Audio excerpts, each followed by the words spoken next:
Hello guys, today I wanted to talk about stat generation and specifically about rolling for attributes for traditional Dungeons and Dragons game or modern Dungeons and Dragons game. Basically for any game that have you roll to generate stats between 3 and 18. And there are multiple way of generating your attribute. You can use like standard array when you have like a pre-made list of score and you pick and choose which one you put to which stat. And then there are point buy system where you have like a number of points to distribute as you see fit, and you basically purchase your score for your attribute. And then there's the correct way of doing it, which is rolling for your stats. But even then, there's like many ways to roll for stat. And if you're real hardcore, you're gonna go straight up 3d6 down the line. So you roll for each attribute one after the other, and you don't pick to get you don't get to choose which attribute gets which score. Whatever you roll for that attribute, it is what it gets. If you want to be a little less hardcore, you can still do the 3d6, but you let the player choose where they want to put the score they rolled. Then there's the modern way of doing it, but it's not so modern because it has been done for a long time, but rolling 4d6 and dropping the lowest. That does make significantly more powerful character. It brings the average from 10.5 to 12.24. If I go here to any dice, we can see you get an idea of the distribution there. So 3d6 down the 3d6 here, it's the average, the mean actually score is going to be 10.5 with the number after the standard distribution. So the lower the number, the more the result are going to be condensed around the mean. And 46 drop the lowest, 12.24. You can see that the distribution is much more skewed toward the top there. And if we put on at least, you're going to see that 73% of your roll are going to be above the mean, above the average. Then there are more uncommon way of rolling dice. One I've seen done a few times. 3d6, you roll twice for each attribute and you pick the best one, and that again skew the number like higher, not quite as high as the 46 drop the lowest, which here is like 12.24, but still 12.18, but it condensed the number much more toward this number to this number here. So then I included this one as well. 5d6 drop the high and the low, because this is a way of that Max Liao from Legend of Myth talked about, and thinking that it would make like a more concentrate the result more toward the average. He said like a flatter bell curve, but actually a more peaky bell curve if you want the number to be concentrated. But it's basically the same as doing the just 3d6. You see like 10.5 for the average, and 20.89 for the deviation, which the other one is 2.96, which is if I go on a graph here, you can see the black line is the 3d6 and the green line is the 5d6 drop low and high. So they're basically the same line there.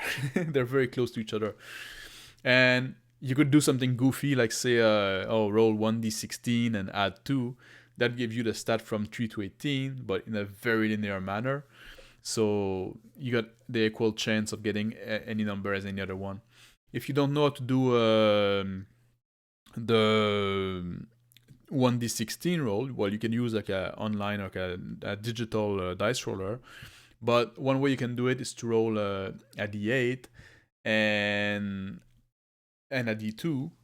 And a d2 can be anything like any dice that you say odd is 1 and even is 2. But now like this one is going to be odd is 0 and even is 8.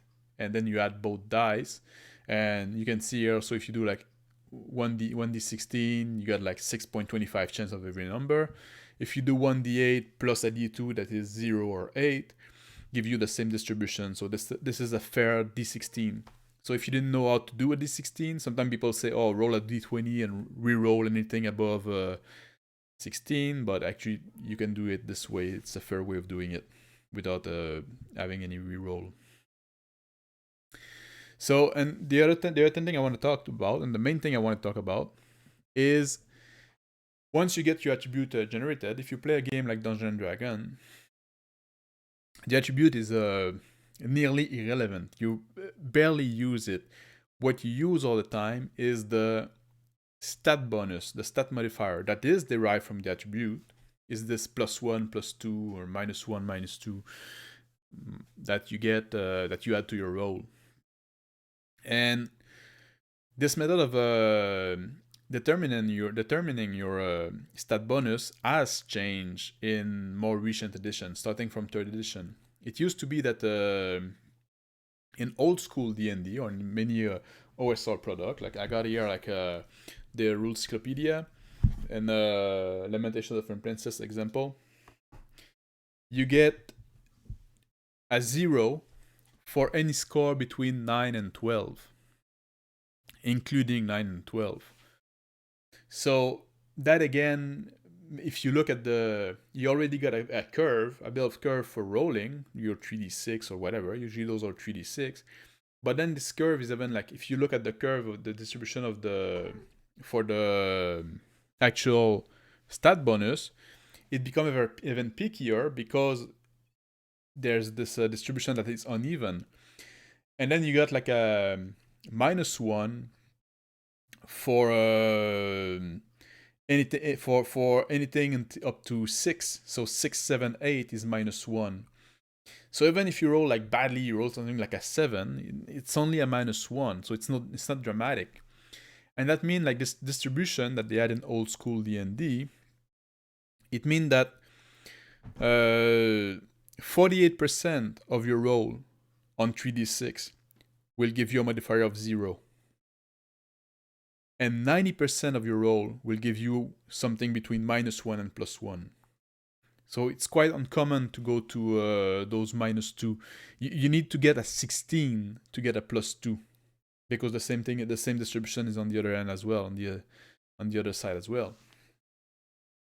And if you compare that to modern D&D, in modern D&D, they simplified the way of calculating the stat bonus, and now it can seem like a much cleaner design at first if you don't think too much about it. But now you get your stat bonus by taking your stat, subtracting 10, and dividing by 2. So if you get like a 12, you got a +1. If you got a 14, you got a +2.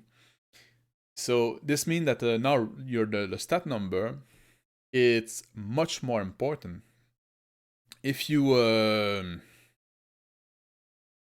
now if you rolling a 6 or a 7, it used to give you a -1, but now it's a -2. The same that if you had rolled a 4 and a 5. You need to roll a 4 and a 5 to get a -2 before. So this can explain why modern players are more reluctant into rolling just with 3d6. So that's why they're going to prefer the 4d6 method, drop the lowest, or not rolling at all. Because you're both punished much more harshly for rolling poorly, and you're rewarded more generously for rolling well. Rolling a 16 now is a +3, something that you would only get with an 18 in the past. So this is something to consider when you choose the method for stat rolling for your game. And because a lot of us like bell curve, like, those nice distribution and stuff like that, and we think that most people should be about average. And the 3d6 already give you a nice bell curve. That's like with a nice peak there. But when you when you add to that the uneven stat distribution, it makes that like I said, 90% of people, 90% of the stat roll are gonna be between -1 and +1. 48% is gonna be a straight up 0. So, and that's something too that David Guile smartly in Dungeon and Delver, even though this is a modern game, he used the old school way of the distribution for the stat, where you get like 9 to 12 is a 0, 6, 7, 8 is a -1, 4, 5 is a -2, and if you roll a 3, then you get the -3. But and in the game, actually, you don't even record the attribute you roll. You only keep note of the stat bonus. Once you rolled it and you figure out your stat bonus, you never use the attribute anymore. It's discarded.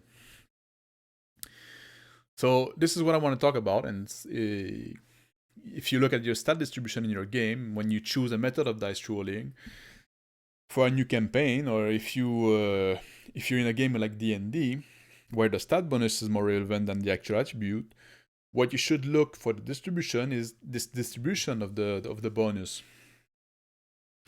And even if you play a modern game, if you want, like, that's one way you can also alter the power level, like a simple change. It's gonna affect the game a lot. People complain that 5e characters are too powerful. That's one way straight up. You can say, okay, we're gonna use the old school bonus table for bonus. Already you get you just like slashed a 5% chance of success of many characters. So that can be something that can be done. So there's something to have you think about when we think about stat in D&D type game. Not only thinking about the raw number, but we have to go the extra step of thinking about the bonus you get from that number, because really that is what matters in the game. So I hope this was interesting or useful. Thank you for watching, and take care. Have a good day.